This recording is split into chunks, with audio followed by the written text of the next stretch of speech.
Reit, os nawn ni edrych yn benodol ar gynllun Trefi Smart, be di'r manteision sydd yna i'r trefi sy'n cymryd rhan yn y cynllun yma, a pam dylsa trefi gymryd rhan? Wel, mae lot o manteision oherwydd dim yn unig da ni'n annog trefi ddechrau feddwl am sut allith nhw ddefnyddio technoleg smart, ond da ni hefyd yn cynnig cymorth, felly yn fras iawn, y ffordd da ni eisiau trefi weithio hefo ni fel prosiect ydy.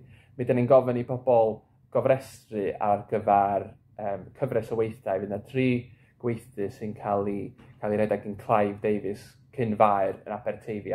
Aberteifi yn un dref sydd wedi cymryd technoleg smart yn ei tref nhw ac wedi gwneud bydd ohono. Felly, da ni'n rhedeg cyfres o weithiau, 3 gweithdy, fydd yn mynd at trefi ar taith hyn gymerod Clive yn Aberteifi.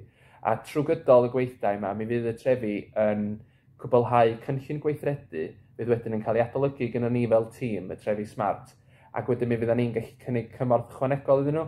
O fewn y cynllun, mae gyda ni gyllid i gefnogi cynlluniau gweithredu'r trefi yma. Felly, y cam cyntaf ydy i gyfrestru ar gyfer ein gweithiau ni.